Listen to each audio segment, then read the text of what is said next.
प्रियात्मन सप्रेम जयजीत आदि मुनीश्वर योगेश्वर परम पूज्य सत्य सम्राट सद्गुरुदेव सिमनी जी का वचनामृत से एक बूंद।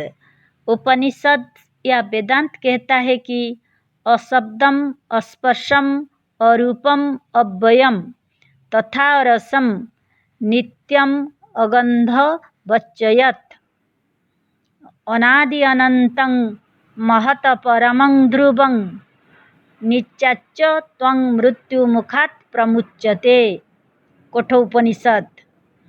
उस अनादि अनंत अव्यय अचल और अटल परमात्मा को जानकर मनुष्य मृत्यु के मुख से छूट जाता है। यही इस मंत्र का भावार्थ है। बहुत से महात्मा कहते हैं कि इस शरीर के छूटने के बाद आत्मा अमर हो जाती है।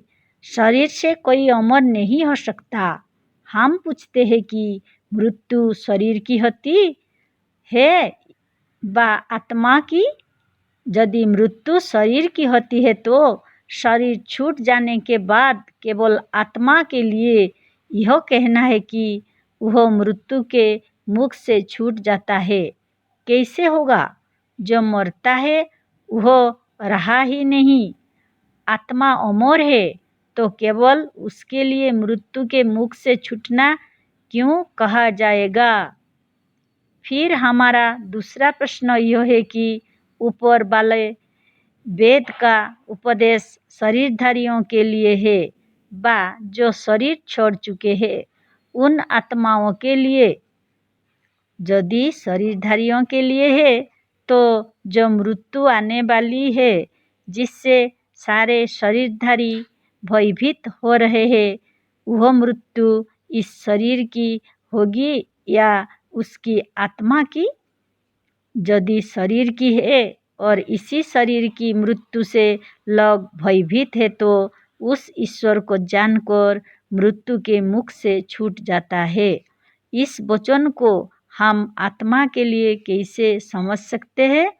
यदि उसका जानने वाला मृत्यु के मुख में चला ही जाएगा तो वेद का यह उपदेश निरर्थक और असत्य मालूम होता है। एक शरीरधारी इसे पढ़ रहा है, उसे जानकर मनुष्य मृत्यु के मुख से छूट जाता है। इसका अर्थ पढ़ने वाला तो यह समझेगा कि इसी आने वाली मृत्यु से हम बच जाएंगे। एक बार मर जाने के बाद आत्मा को जन्म का भय रहेगा, मृत्यु का नहीं।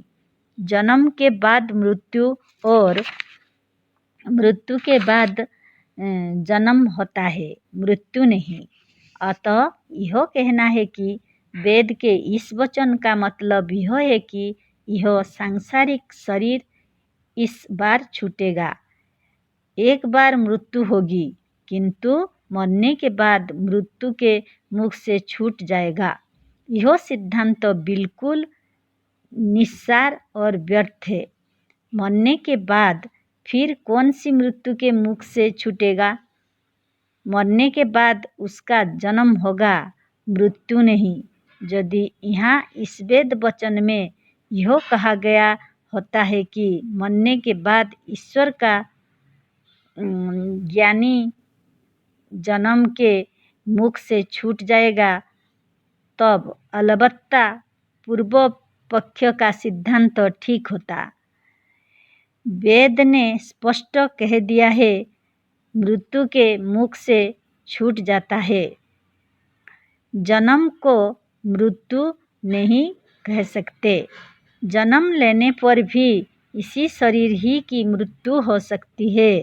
अतः वेद का उपदेश इसी आने वाली मृत्यु से बचने के लिए है और वेद के उपदेशों से यह साफ प्रकट होता है कि मनुष्य ब्रह्म को जानकर आने वाली मृत्यु से बच सकता है।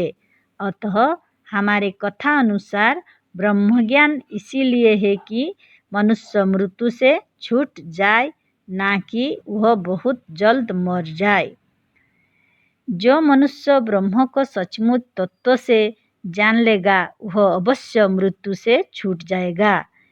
इसके लिए वेदों और उपनिषद में केवल 1-2 मंत्र नहीं है, किंतु सैकड़ों भरे पड़े हैं।